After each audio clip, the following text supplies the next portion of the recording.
నమస్తే welcome to స్వతంత్ర news నేను సోనియారావు బులెటిన్ల ముందుగా హెడ్లైన్ చూద్దాం అధికారులను మార్చిన చోటే దాడులు జరిగాయి ఈ ఎన్నికల్లో జరిగినంత హింస ఎప్పుడూ జరగలేదన్న అంబటి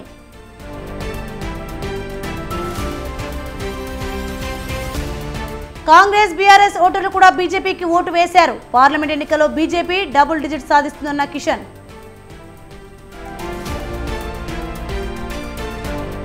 కాంగ్రెస్ టీఎంసీ లెఫ్ట్ పార్టీలు వేరైనా ఆ పార్టీలు చేసే పాపాలు ఒకటేనన్న మోదీ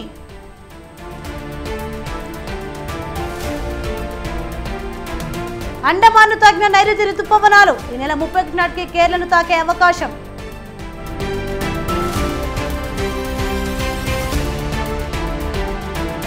దేశంలో మళ్లీ కరోనా విజృంభణ వారం రోజులు 25,900 కేసులు నమోదు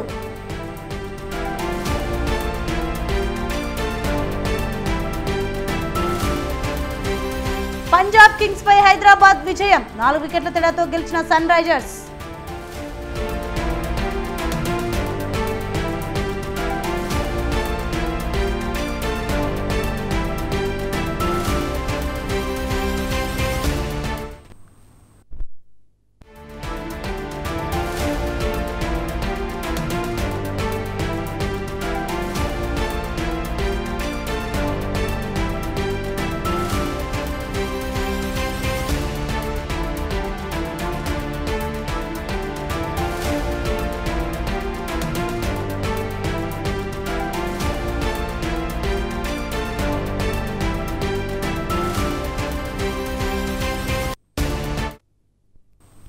బ్రేకింగ్ న్యూస్ చూస్తున్నాం. లీగ్ దశలో ఆఖరి మ్యాచ్లో హైదరాబాద్ అదరగొట్టింది.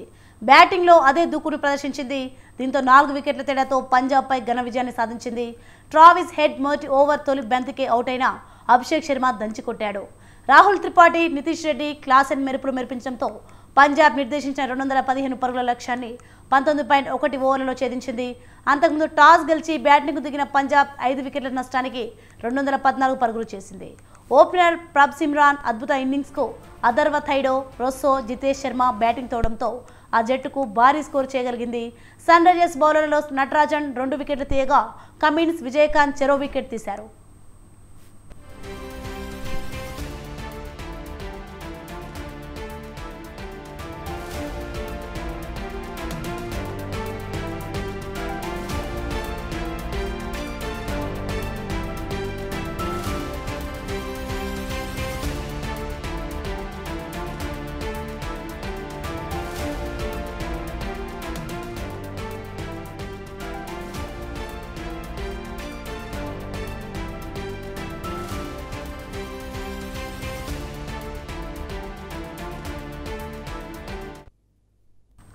బ్రేకింగ్ న్యూస్ చూస్తున్నాం. లీగ్ దశలో ఆఖరి మ్యాచ్లో హైదరాబాద్ అదరగొట్టింది. బ్యాటింగ్లో అదే దూకుడుని ప్రదర్శించింది. దీంతో 4 వికెట్ల తేడాతో పంజాబ్పై ఘన విజయాన్ని సాధించింది. ట్రావిస్ హెడ్ మొదటి ఓవర్ తొలి బంతికి అవుట్ అయిన అభిషేక్ శర్మ దంచికొట్టాడు. రాహుల్ త్రిపాఠి, నితీష్ రెడ్డి క్లాసెన్ మెరుపులు మెరిపించడంతో పంజాబ్ నిర్దేశించిన 215 పరుగుల లక్ష్యాన్ని 19.1 ఓవర్లలో ఛేదించింది. అంతకుముందు టాస్ గెలిచి బ్యాటింగ్కు దిగిన పంజాబ్ 5 వికెట్ల నష్టానికి 214 పరుగులు చేసింది. ఓపెనర్ ప్రభ్సిమ్రాన్ అద్భుత ఇన్నింగ్స్కు అథర్వ థైడే, రొస్సో, జితేష్ శర్మ బ్యాటింగ్ తోవడంతో ఆ జట్టు భారీ స్కోరు చేయగలిగింది. సన్ రైజర్స్ బౌలర్లలో నటరాజన్ 2 వికెట్లు తీయగా కమిన్స్, విజయకాంత్ చెరో వికెట్ తీశారు.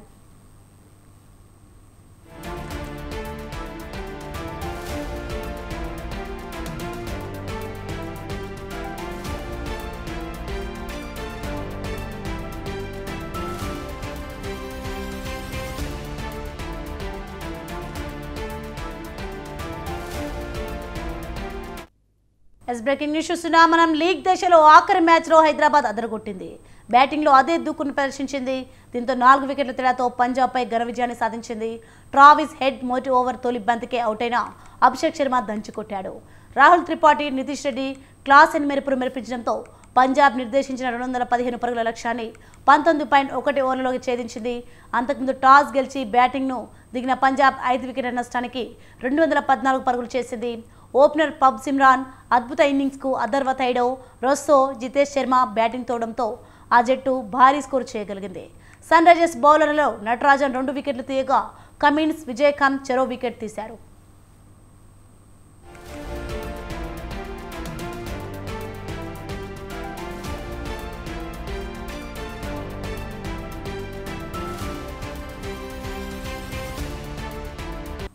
తెలంగాణలో బీఆర్ఎస్ కు బీజేపీ గణం పొంచి ఉందా? రాష్ట్రంలో తమకు ప్రత్యామ్నాయంగా బీజేపీ ఎదుగుతోందని గులాబీ పార్టీ ఆందోళన చెందుతోందా? పార్లమెంట్ ఎన్నికల్లో బీఆర్ఎస్ ఓట్లు కమలానికి పడ్డాయా? ఎన్నికల ఫలితాల తర్వాత పరిణామాలపై గులాబీ పార్టీలో చర్చ జరుగుతోందా? Watch the story.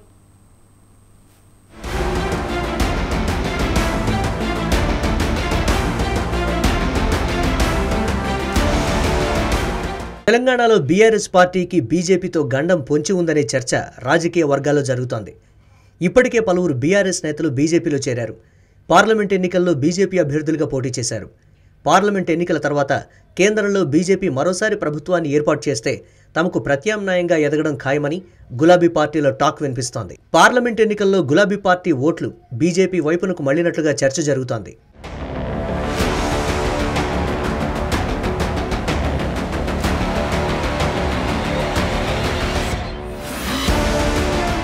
పార్లమెంట్ ఎన్నికలకు ముందు జహీరాబాద్ ఎంపీ బీబీ పాటిల్ బీఆర్ఎస్ నుంచి బీజేపీలో చేరి ఆ పార్టీ ఎంపీ అభ్యర్థిగా పోటీ చేశారు. వర్ధనపేట మాజీ ఎమ్మెల్యే ఆరూరి రమేష్ బీజేపీలో చేరి వరంగల్ ఎంపీ అభ్యర్థిగా పోటీ చేశారు. హుజూర్నగర్ మాజీ ఎమ్మెల్యే సైదిరెడ్డి బీజేపీలో చేరి నల్గొండ ఎంపీ అభ్యర్థిగా పోటీ చేశారు. బీఆర్ఎస్ మాజీ MP Seetharam Naik Mahabubabad BJP MP అభ్యర్థిగా పోటీ చేశారు.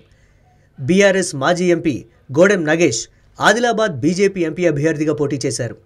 Nagar Kurnool BRS sitting MP Ramulu బీజేపీలో చేరి తన కుమారుడు భరత్కు బీజేపీ టికెట్ ఇప్పించుకున్నారు. బీఆర్ఎస్ మాజీ MP Boora Narsaiah Goud Bhuvanagiri BJP MP అభ్యర్థిగా పోటీ చేశారు. బీఆర్ఎస్ మాజీ ఎంపీ కొండా విశ్వేశ్వరరెడ్డి చేవెళ్ల బీజేపీ ఎంపీ అభ్యర్థిగా పోటీ చేశారు.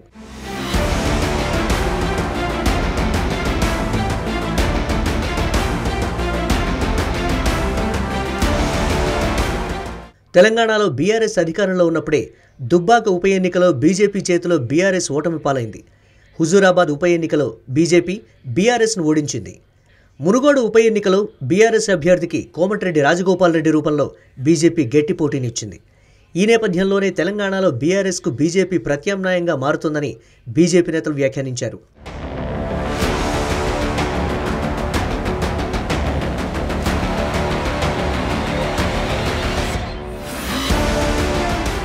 బీఆర్ఎస్ బీజేపీ మధ్య ఈ తరహా పోరు సాగుతూ ఉండగా అసెంబ్లీ ఎన్నికలు వచ్చాయి. అసెంబ్లీ ఎన్నికల్లో కాంగ్రెస్ విజయం సాధించింది. బీఆర్ఎస్ బీజేపీలు ఓటమి పాలయ్యాయి. అసెంబ్లీ ఎన్నికల్లో బీజేపీ 8 స్థానాలకే పరిమితమైంది.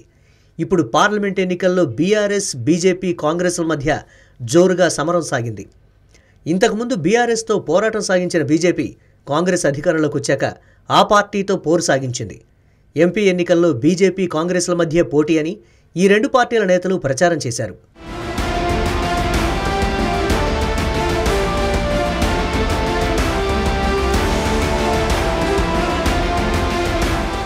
తమను ఓడించేందుకు కాంగ్రెస్ బీజేపీలు ఒక్కటయ్యాయని బీఆర్ఎస్ ఆరోపిస్తోంది.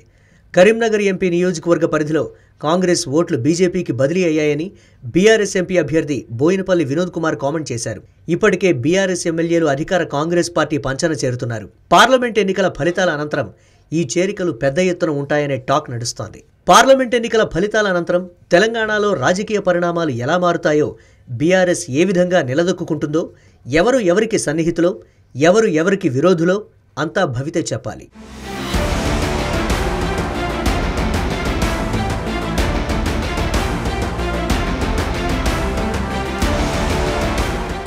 తెలంగాణలో లోక్సభ ఎన్నికల ఘట్టం ముగిసింది. దీంతో రాజకీయ పార్టీలని నల్గొండ, ఖమ్మం, వరంగల్, పట్టభద్రుల ఎమ్మెల్సీ ఉప ఎన్నికలపై దృష్టి సారించాయి. ఈ నెల 27న పట్టభద్రుల ఎమ్మెల్సీ పోలింగ్ జరగనుంది.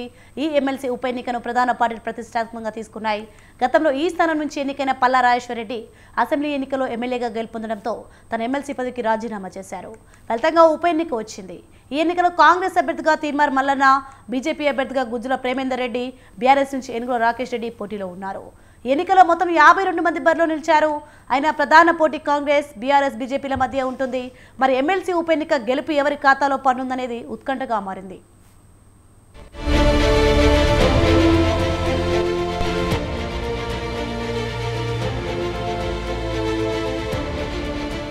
పట్టభద్రుల ఎమ్మెల్సీ ఎన్నికల్లో 3 ఉమ్మడి జిల్లాల పరిధిలో 4,63,839 మంది ఓటర్లు ఉన్నారు.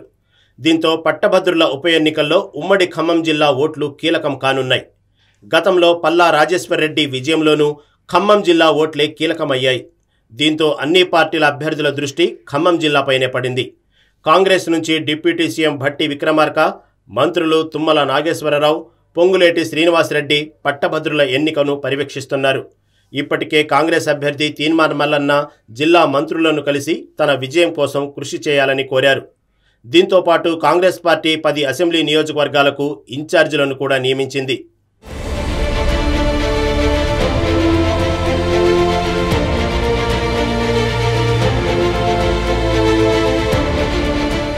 గత పట్టభద్రుల ఎమ్మెల్సీ ఎన్నికల్లో జిల్లాలో బీఆర్ఎస్ ఈసారి తన పట్టు నిలుపుకోవాలని భావిస్తోంది. ఆ పార్టీ అభ్యర్థిగా ఏనుగుల రాకేష్ రెడ్డి బరిలో ఉన్నారు. ఆయన జిల్లాలో ఇప్పటికే ప్రచారాన్ని ప్రారంభించారు. జిల్లాకు చెందిన ముఖ్య నాయకులను కలిసి మద్దతు కోరారు. హైదరాబాద్లో ఇటీవల నిర్వహించిన సమావేశంలో ఎమ్మెల్సీ ఎన్నికలను ప్రతిష్టాత్మకంగా తీసుకోవాలని జిల్లా నేతలకు కేటీఆర్ సూచించారు. మొత్తం మీద 3 ప్రధాన పార్టీల అభ్యర్థులు ఎన్నికల్లో విజయం కోసం ముమ్మరంగా ప్రచారాలు ప్రారంభించారు. పోలింగ్ సమయం తక్కువగా ఉన్నందున ఆయా నియోజకవర్గాల్లోని ఎమ్మెల్యేలు, మాజీ ఎమ్మెల్యేలు, మండల, జిల్లా స్థాయి నాయకులు ప్రచారం చేపట్టారు.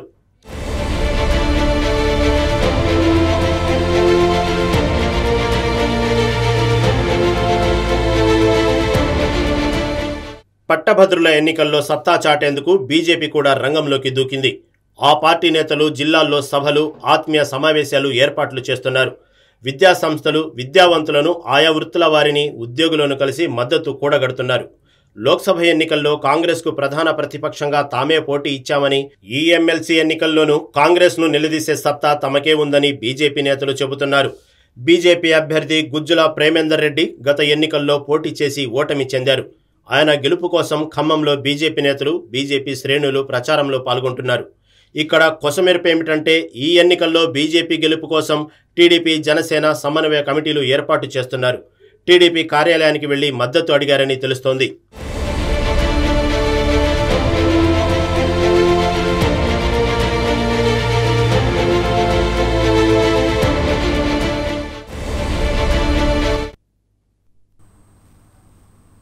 కాంగ్రెస్ ఎన్నికల శంఖారావం ప్రారంభించిన స్థానం ఇదే. అంతేకాదు కాంగ్రెస్ అధిష్టానం ఈ స్థానాన్ని చాలా ప్రతిష్టాత్మకంగా తీసుకుంది. మంత్రి సీతక్క సర్వశక్తులు దారపోసం గెలిపే లక్ష్యంగా కృషి చేసిన స్థానం ఇది. సీఎం రేవంత్ రెడ్డి సెంటిమెంట్గా భావిస్తున్న స్థానం కావడంతో ఈ స్థానంపై మరింత ఉత్కంఠ నెలకొంది. ఈ నేపథ్యంలో బీజేపీ సిట్టింగ్ స్థానంపై కాంగ్రెస్ ఖచ్చితంగా జెండా ఎగరేస్తుందని కాంగ్రెస్ నేతలు బలంగా చెప్తున్నారు. బీజేపీ సిట్టింగ్ స్థానంపై కాంగ్రెస్ పట్టు సాధిస్తుందా?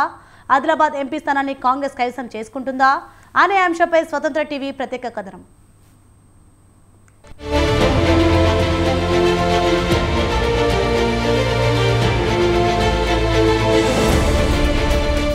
ఆదిలాబాద్ లోక్సభ స్థానంపై హస్తం పార్టీ ముందు నుండి సెంటిమెంట్గా భావించింది. ఈ నేపథ్యంలో జిల్లా ఇన్ఛార్జి, మంత్రిగా సీతక్క పార్టీ గెలుపు బాధ్యతను పూర్తిగా తన భుజస్కంధాలపై మోశారు. ఈ క్రమంలో పార్టీ గెలుపు కోసం స్థానిక నేతలతో పాటు పార్టీలో కొత్తగా చేరిన నేతలను సమన్వయం చేసుకుంటూ ముందుకు సాగారు. ఖచ్చితంగా కాంగ్రెస్ జెండా ఎగరడం ఖాయమని చెబుతూనే లోపల కాంగ్రెస్ నేతలు ఓటమి భయంతో ఉన్నారని విశ్వసనీయ వర్గాల ద్వారా తెలుస్తోంది. అసెంబ్లీ ఎన్నికలకు, పార్లమెంట్ ఎన్నికలు కాంగ్రెస్ పార్టీలో తేడా స్పష్టంగా కనిపిస్తోంది. అసెంబ్లీ ఎన్నికల్లో ఆదిలాబాద్ పార్లమెంటు పరిధిలోని 7 నియోజకవర్గాల్లో కేవలం కాంగ్రెస్ నుండి ఖానాపూర్ ఎమ్మెల్యే వెడమ బొజ్జు మాత్రమే విజయం సాధించారు. మిగతా 6 స్థానాల్లో 4 బీజేపీ, 2 బీఆర్ఎస్ పార్టీ ఎమ్మెల్యేలు విజయం సాధించారు. అసెంబ్లీ ఎన్నికల సమయంలో కాంగ్రెస్ పార్టీలో పెద్ద నేతలు ఎవరూ లేకపోగా 4-5 నియోజకవర్గాల్లో ద్వితీయ శ్రేణి నేతలతోనే నెట్టుకొచ్చారు.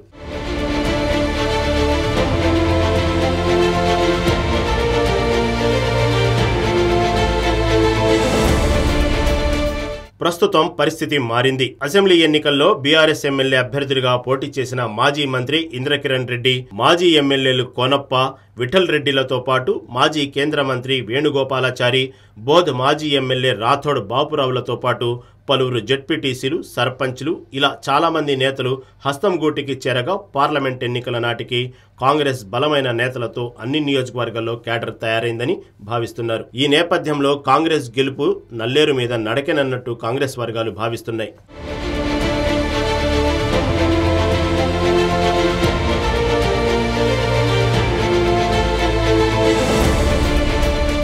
కాంగ్రెస్ ఎంపీ అభ్యర్థి ఆత్రం సుగుణ గెలిపే లక్ష్యంగా కొత్త పాత నేతలు ప్రచారంలో పాల్గొన్నప్పటికీ పోల్ మేనేజ్మెంట్ సరిగా చేయలేకపోయామని పలువురు నేతలు చర్చకు తెరలేపారు. 7 నియోజకవర్గాల పార్టీ ఇన్ఛార్జీలను సమన్వయం చేయడంతో పాటు ఎన్నికల పార్టీ కార్యక్రమాల ఖర్చులు, కొత్త నేతల చేరికల నేపథ్యంలో ప్రచారంలో వారిని సమన్వయం చేయడం కోసం సీఎం రేవంత్ రెడ్డికి అత్యంత సన్నిహితుడు టీపీసీసీ జనరల్ సెక్రటరీ కరీంనగర్ జిల్లాకు చెందిన సత్తు మల్లేష్ అనే నేతకు పూర్తి బాధ్యతలను పార్టీ అప్పచెప్పింది. అయితే ఈ నేతకు నేరుగా సీఎం రేవంత్ రెడ్డితో సాన్నిహిత్యం ఉండటంతో ఈ నేత పార్టీలో ఎవరిని పట్టించుకోకుండా ఇష్టారాజ్యంగా వ్యవహరించానేది ప్రస్తుత కాంగ్రెస్ కేడర్లో వినిపిస్తున్న టాక్.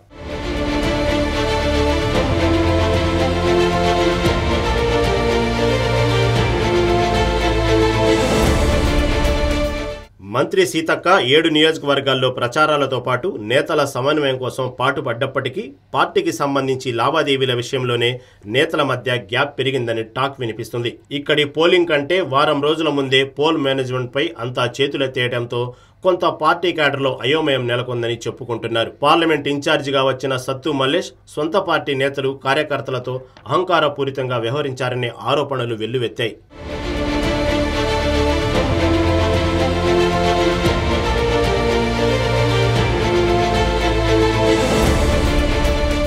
ఇదిలా ఉంటే పోల్ మేనేజ్మెంట్ విషయంలో 2 నియోజకవర్గాల్లో ఎన్నికల ఖర్చుల కోసం ఇచ్చిన డబ్బులు కార్యకర్తలకు, బూత్ ఏజెంట్లకు ఇవ్వకుండా 2 నేతలు కాజేశారనే ప్రచారం జోరుగా సాగుతుంది. దీంతో ఎన్నికల నిర్వహణ తీరు తెలియని వ్యక్తికి, జిల్లాపై ఏమాత్రం పట్టులేని వ్యక్తికి బాధ్యతలు అప్పజెప్పడంతోనే హస్తం పార్టీ నేతల్లో ఐక్యత చెడిందనే ప్రచారం సాగుతోంది.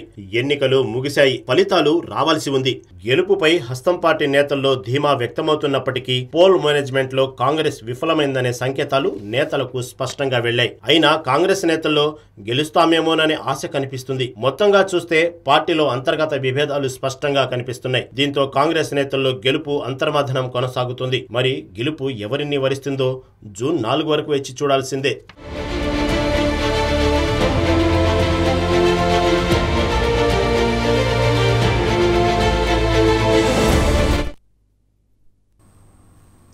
రెండు 2024 లోక్సభ ఎన్నికల 5వ దశ హేమాహేమీల రణరంగం కానుంది.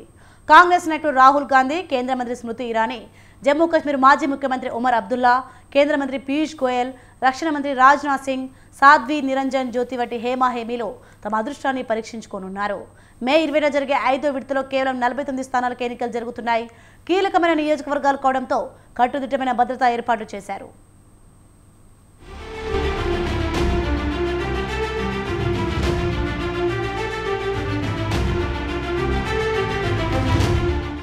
లోక్సభ ఎన్నికలు కీలక ఘట్టానికి చేరుకున్నాయి.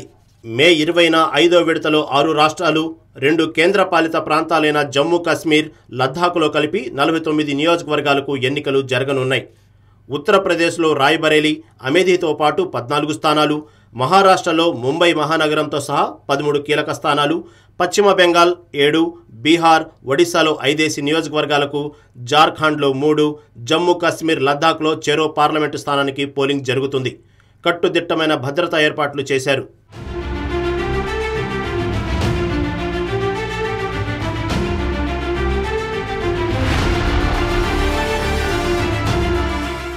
మహారాష్ట్రలో శివసేన ఉద్ధవ్ ఠాక్రే వర్గం, ఏక్నాథ్ షిండే శివసేన, అలాగే అజిత్ పవార్ ఎన్సీపీ, శరద్ పవార్ ఎన్సీపీలకు తమ అస్తిత్వం కోసం పోరాడుతుంటే కాంగ్రెస్, బీజేపీ విజయం కోసం శ్రమిస్తున్నాయి. ఈ ఎన్నికల్లో ప్రజల తీర్పుతో అసలైన శివసేన, ఎన్సీపీ ఏదో తేలిపోతుంది. కేంద్ర మంత్రి పీయూష్ గోయల్ నార్త్ ముంబై నుంచి పోటీ పడుతున్నారు. మరో కేంద్ర మంత్రి కపిల్ పాటిల్ భిమ్వాడి పోటీ పడుతున్నారు. మహారాష్ట్ర సీఎం ఏక్నాథ్ షిండే కొడుకు శ్రీకాంత్ షిండే కూడా హ్యాట్రిక్ విజయం కోసం పోటీ పడుతున్నారు.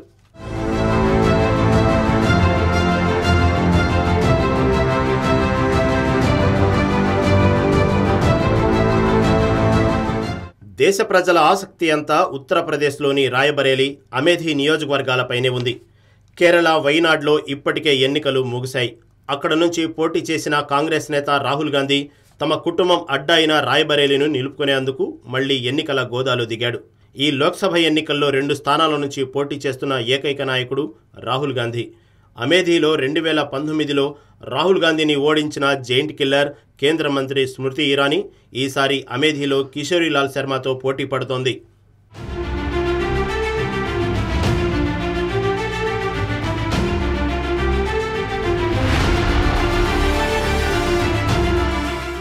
కేంద్ర రక్షణ మంత్రి రాజ్నాథ్ సింగ్ లక్నో నియోజకవర్గం నుంచి పోటీ పడుతుంటే జమ్మూ కాశ్మీర్ మాజీ ముఖ్యమంత్రి ఒమర్ అబ్దుల్లా బారాముల్లా నియోజకవర్గంలో జమ్మూ కాశ్మీర్ పీపుల్స్ కాన్ఫరెన్స్ నాయకుడు సజ్జాద్ లోనేతో పోటీ పడుతున్నారు. కొత్తగా కేంద్ర పాలిత ప్రాంతంగా ప్రకటించిన తర్వాత లద్దాఖ్లో జరుగుతున్న తొలి లోక్సభ ఎన్నికలివి. లద్దాఖ్లో 2014, 2019లో బీజేపీ నెగ్గింది. ఈసారి హ్యాట్రిక్పై దృష్టి పెట్టింది.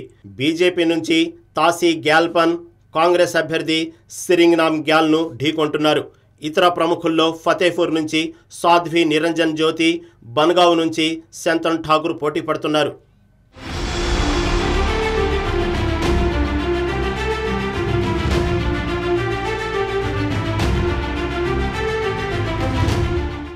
పశ్చిమ బెంగాల్లో ఘర్షణలకు అవకాశం ఉన్న సున్నితమైన 7 నియోజకవర్గాలకు ఈ విడతలో ఎన్నికలు జరుగుతున్నాయి.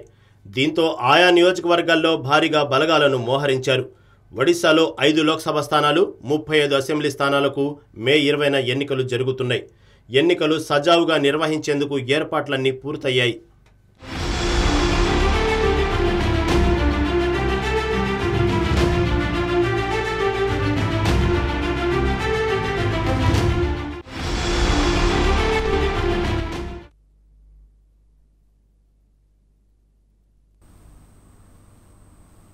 Yes, KV Bulletin updates. For more updates, keep watching Satudara News.